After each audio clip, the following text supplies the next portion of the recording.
you know, Kwanzaa, the last weeks of December, I went to a Kwanzaa celebration. It was the first day of Kwanzaa, and I want to say that's Umoja. Okay, thank you. I think, is that Unity or, okay. And so afterwards, I wanted to go and patronize a black business, right? That made sense to me, right? We were hungry, let's go patronize a black business.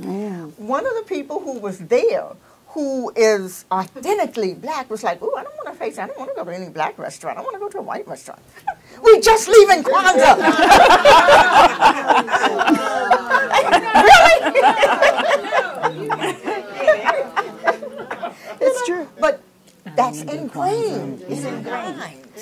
And we need to be aware. I think from growing up, the message our kids are getting is that we're not good enough, we're not smart enough, and we can't compete. So why bother try, because we're going to fail. Yes. Okay. Growing up, I never believed I could be a doctor. I wanted to be a physical therapist. My guidance counselor told me I was too ambitious. I should consider nursing. And those were the kind of things that were told to us growing up. And if it wasn't for my parents that said, no, you strive to do whatever you want to do. You got to put in the work and be willing to work hard to achieve it. It wasn't until I didn't meet my first black physician, doctor, until I was 16. And it was then I believed, oh yeah, well, wow, because every other physician I ever met was either white or some European descent from another country, but never African American. And it wasn't until I got into school I met some of the dumbest students that I'd ever met that said, why are we doubting ourselves if they can be here doing this and I can? You don't have to be a straight A student to get in. You just have to have decent grades and determination to study and do what's necessary to get through. And we're not drumming that into our students. That's why I go into the schools as often as they ask me to come in and speak to our young kids. We need role models in every industry, going into the schools, showing the kids it is possible to be whatever you want to achieve, but you got to be willing to do the work and believe in yourself. And then they have to have somebody there giving them positive reinforcement and encouragement, because there's so many, even within their families, telling them they can't do it. Oh, don't do that. Why you want to do that? We need to generate more entrepreneurships. Every time I'm speaking to college students, oh, I'm going to be an accountant. Oh, great. What are you studying? Accounting. Oh, what do you want to do after that? Oh, get a job. It's not open up your own business and run your own accounting firm. I just want to get a job and work for somebody and get a paycheck. Or just get rich. I just want to have money. Right. Not knowing what they're going to do with the money. Growing up, I grew up in an area that didn't have much, but no one else did. So we didn't have anything to compare it to. Everybody was poor, but we all chipped in and helped each other. And living in the North, I lived in an upper middle class neighborhood where all of the executives had money. So we didn't have to compete. When I was reading this study, it rung a bell to me. My kids never wore designer jeans to school.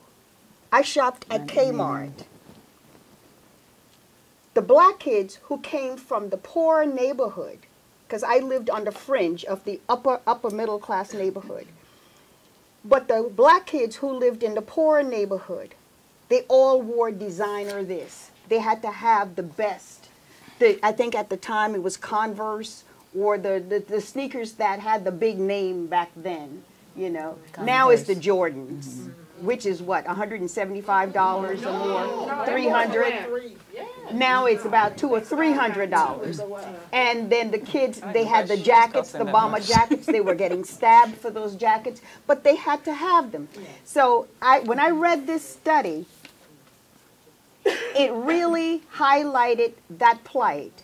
When you are in a very poor neighborhood, blacks tend to, the poor blacks tend to spend more on flashy things because they want to say, look at me. These are things that can be seen. This says fashionable clothes, jewelry, flashy cars.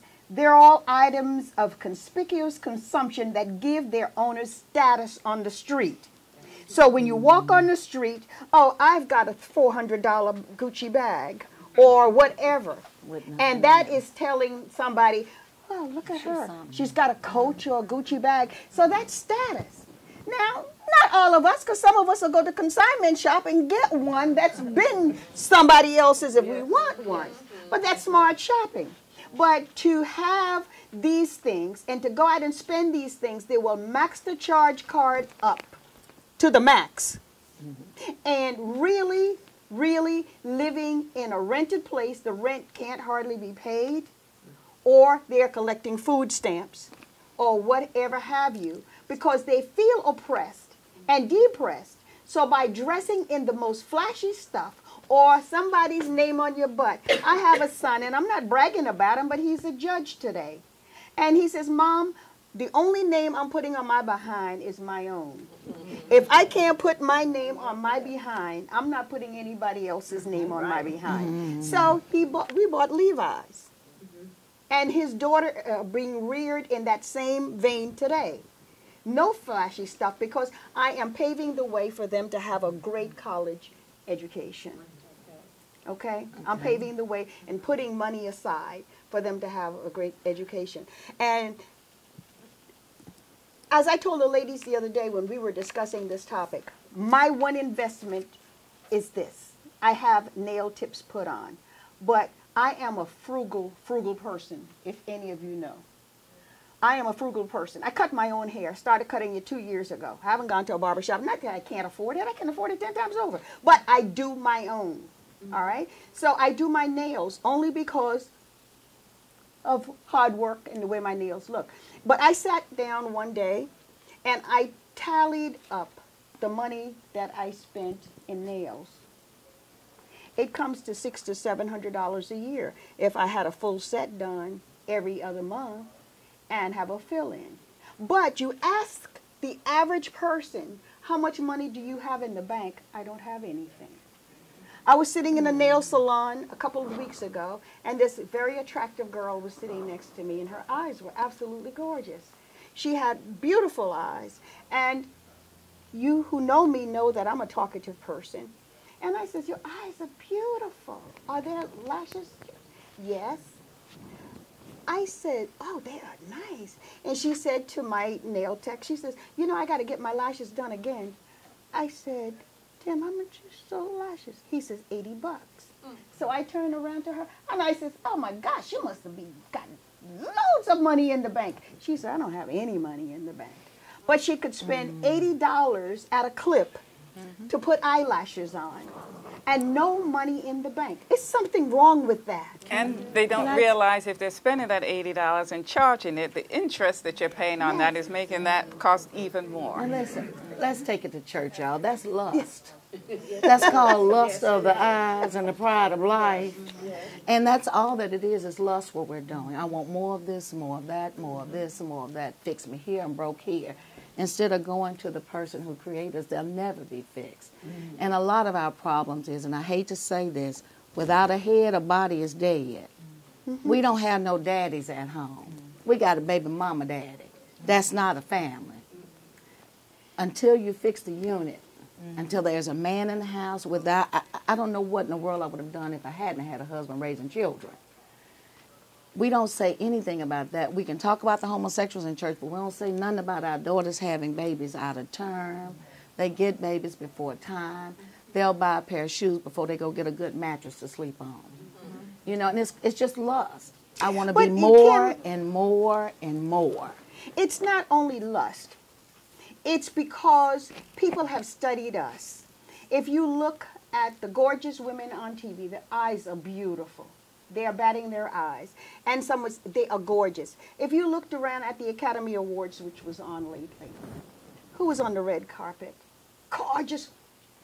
Pencil thin. I didn't think they were that good looking. But see, that's you did. See, let me say this. You know, a lot of us look at P. Diddy like he is somebody. When I look at men that say those kind of words about me, they have money, but those are males. Those are not men. But if you live in a deprived area where you're going to the slums and your Venetian blinds are torn down, like I looked this morning at Meet the Press.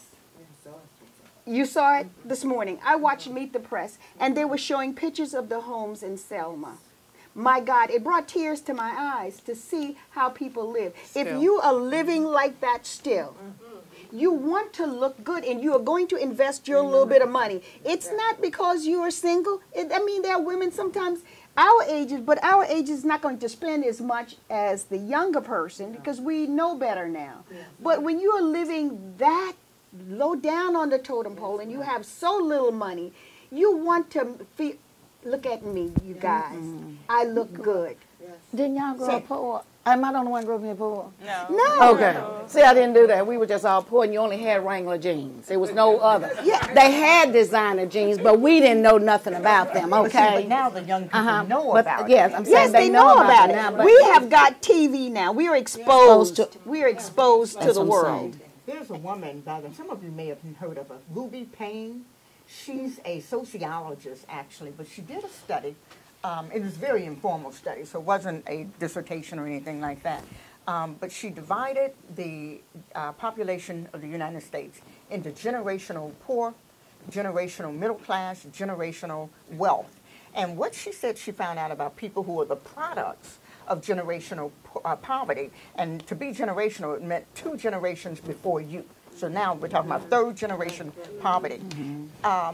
Their state is in a state of survival, always surviving, and they spend money as soon as they get it because they don't know when they're going to get it again.